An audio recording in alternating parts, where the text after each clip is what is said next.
Rutherford Issues with Bryan Barrett on FM 101.9 and AM 1450 Murfreesboro, FM 100.5 Smyrna. Listen and watch at WGNSradio.com. Rutherford Issues, powered by Middle Tennessee Electric. United Communications, that's MTE's internet company, delivers fast, 99.99% reliable fiber internet to homes and businesses. Find out more at mte.com/internet. So, this morning, we're going to be talking with our friends from the United Way of South Central Tennessee. Haley Adams is here, the Vice President of Marketing and Major Events, and Ella Weaver, the Vice President of Collective Impact, both joining us today. And this is the real Haley, not like last month when I renamed some staff members. Good morning. How are you both? Good morning. Good to have you here with us today. So what is our big topic here? Something really big is going on in the now 7-county service area, right? Absolutely. I'll let Ella tell you a little bit more, but we have some community conversations coming up, and we're out here just trying to share the news, get the community involved. Community conversations. We're having a conversation here. Is this something similar? It's just pretty like much what it is. Let people come out and talk and tell you some of the things going on there. Huh? Yeah, we're kind of just having a kitchen table conversation. We are launching a needs assessment across our entire 7-county region. Really just making sure that we're meeting the needs that are present in the community. So we're trying to identify collective priorities, highlight community strengths, and then develop effective approaches to the challenges that we're all facing together in those communities. So it's a long process, and community conversations are a piece of that. Okay, so I would imagine that going into this is a new service area. Mm-hmm. So is that part of the reason for that? Just to figure out, hey, what do we need here? Yeah, that's definitely a big piece of it. So going into these new 5 counties and learning about those counties and the resources and the strengths that they have and what their needs are. But then also knowing that I know you're familiar with the bold goals, and we established those back in 2019, 2020. And so we've been working on those for the past 5 years. They were the bold goals for 2030. And a lot has happened in those 5 years. We've had a pandemic. We've had economic challenges. We've had massive population growth in our area. So we know that some things may have changed from that assessment too. So we're to the halfway point now, to that 2030 benchmark. Oh, wow. That's crazy to think. Right? And so just kind of a great time since we've expanded and we've got this halfway point to just reassess and see if we are still focusing in the right areas and what may have changed for our neighbors. Yeah. When people mention the year 2020, I always just my mind always goes to COVID and the pandemic and what it doesn't. That was 5 years ago. Yeah. But you say the year 2020, I think we all have a little bit of PTSD from that. A little bit, yes. It was the perfect time to launch these really big ideas, really big goals. Yeah, why not? Yeah, and in the middle of all the craziness that has gone on and since. Let's face it, our communities, our society, our people, that was a life-altering time that we're still trying to figure out right now. Absolutely. Mm-hmm. And the resources in communities have changed a lot in response to that. They've gone up and down with different levels of funding and just resources provided to people in need. So there's just been a lot of changes across the board. And even how those resources are obtained. Yes. How you meet with people. Mm-hmm. We discovered, hey, we can meet and cut out a commute. Absolutely, and those are huge things. Well, we're much more virtual, digital based, and that provides challenges for some people. So that's one of the things that we're looking at is, do people have access to the resources that they need? To even have those meetings to get resources, right? Absolutely. Yeah, that's all kind of part of the challenge. And, I think about MTE and their fiber internet service that they're working to push out. Anymore, internet is as important as lights and water in a home, isn't it? Really? Yeah, it's a major impact on financial stability overall. Like you mentioned, utilities, also job applications, doing your job, accessing healthcare and mental health services, especially in the more rural counties. There are portions of our counties that don't have access to broadband internet. And I know MTE and United Communications are doing a lot to address that. So we'll hopefully improve that in the next few years too. Several of your counties in the 7-county service area are serviced by MTE, and I'm sure in other areas. I think Bedford County also has an initiative, things like that. So those are all kinds of things that you're looking at. So this needs assessment, is there a time frame? I know that we're kind of middle of the road here. So what is kind of the time frame for this Do you want to tackle that one, or? Yeah, I mean, we were just discussing it. Of course, it's happening in several phases. We've done some data collection, some research, and then this is kind of phase 3, we call it. This is when we're having these conversations and really wanting to hear from the community. One thing that I think is really important about this piece of the phase is that oftentimes people feel like they're not heard, or they're not in the rooms where they get to share their concerns or their visions for the future of the community. And so it's really important that we want to make sure that everyone in the community knows that their voice matters, and we want to come to them. We want to make these conversations accessible to every single person, so that they can share their vision for the future and what they think is important for their community.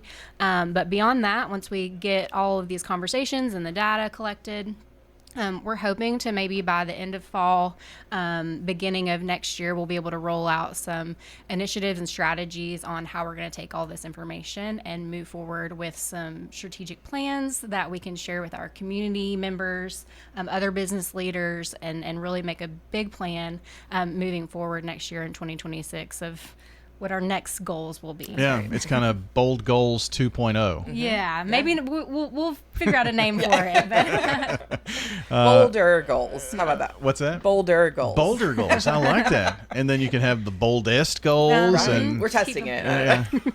Or, more bolder. We could use incorrect English if we wanted. So Haley Adams is joining us, the Vice President of Marketing and Major Events, and Ella Weaver, the VP of Collective Impact. This has popped into my mind, Haley, but for you, being in marketing and major events, you have to know what every body is up to, from VITA to community collective impact, and that you have to be able to have a conversation about all of that, right? It's a unique part of my job. I'm pretty nosy. I like to know what's going on, but it really helps my job to just be able to share information. I say I know a little bit about a lot. There you go. So I know that I'm not the expert. That's why I often send several of our staff members to come share more about their programs or their events. But yeah, a little bit. Majority of my job is knowing a little bit about everything so that I can get you connected to the right person. To really help you in the area that you need. But it's a unique task in the marketing world of just knowing enough to make sure that you can educate the community and help them get connected. Yeah, I would think you and Kristen both have to just keep your hands in everything, right? We do. We ask a lot of questions, and people know that I would always rather just know too much and see how I can help. Well, it's good to have a nosy marketing person. We don't call her nosy. We call her engaged. Engaged and curious. There you go. Yeah, that's where we're. Maybe you need to be the wordsmith. That may be part of your title. So, community conversations. Are there certain dates? Or are you having these in communities on different days? Is that how that works? Yeah. So we are doing an in-person conversation in all 7 of our counties, at least one in-person conversation, and then we're also doing virtual conversations via Zoom. And those virtual ones are really targeted to different populations. For example, we've got educators, healthcare providers, business leaders, first responders and law enforcement, and faith communities. Those are the ones we've got scheduled right now. And so those are for anyone throughout the region. And anyone can really come to any of the sessions. You don't have to live in Rutherford County to come to a Rutherford County session. But like Haley said, we do want lots of different voices represented at the table. And so we've tried to spread those out throughout the summer. So right now, our next one coming up is in Cannon County next week, and then our last one scheduled is on August 5th. And so between now and then, we're holding a lot of those. We have a website, yourlocaluw.org/needs assessment, and that's got all of those scheduled sessions, and you can register online for those, whether it's in person or virtual. Okay. Yeah. We have another one coming up in Rutherford County on the 17th. Yes, June 17th. It's at the Smyrna Public Library. It's from 3 to 4:30 p.m. In one of their conference rooms. They've been a great partner to us and allow us to have that in a space that's fairly accessible to most of our community. So we'll be there on June 17th at the Smyrna Public Library, and you again just go to that website. You can go to yourlocaluw.org. It's on our homepage, and just register to attend so that we know how many to expect. But we really encourage anyone to come. We were kind of I was joking in the car. I was like, from 9 to 99. We truly, we've even discussed, we would love some students or youth that would love to come and just engage with their parents or anyone in the community, we want to know what they want to see, what their, a thriving community looks like for their future. Well, be sure to take part in community conversations, and I'll put a link on the podcast as well to the needs assessment special page there so folks can get to it easily. And yourlocaluw.org is a great place to go and find the additional information about the upcoming meetings. And I'm sure you sign up for the virtual meetings and then you get the link and all that kind of thing, right?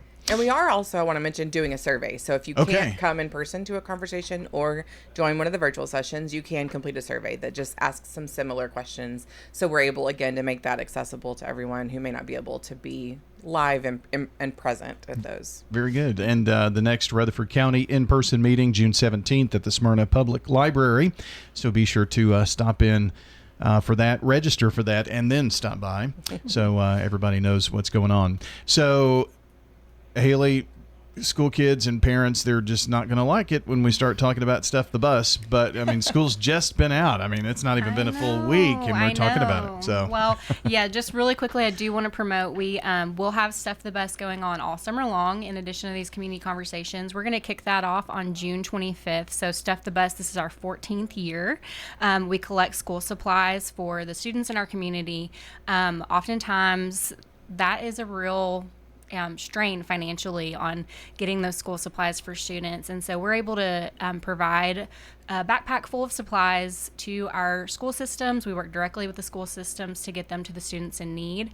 And that's able to, keep food on people's table that doesn't take money from their grocery bill to get school supplies. We just want everyone to start the school year off with the best start possible. So we'll be launching that initiative on June 25th with another virtual meeting, a virtual kickoff, and we'll be collecting supplies all summer long, and then having a big Stuff the Bus collection day and volunteer opportunities. So I just wanted to go ahead and highlight that before we leave today.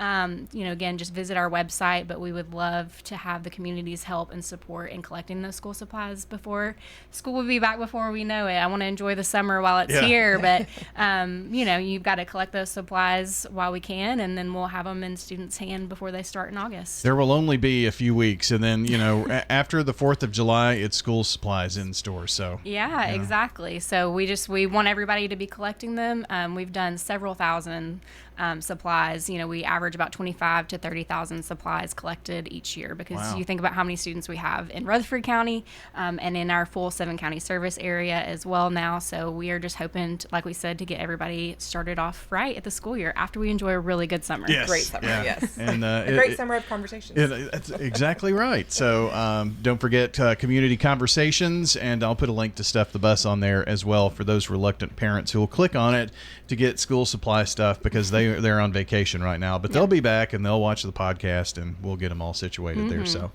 well, it was very fun catching up with the two of you, and we'll see how these Boulder goals go here. So, thank you so much. Haley Adams joining us, and Ella Weaver from the United Way of South Central Tennessee. Almost said Rutherford and Cannon counties. I did it almost again, but you never do that though, right? Not anymore. Not anymore. Yeah, it's ingrained. Yeah. So our friends from the United Way joining. Don't forget the podcast will be up shortly, WGNSradio.com. Have a wonderful day, everybody.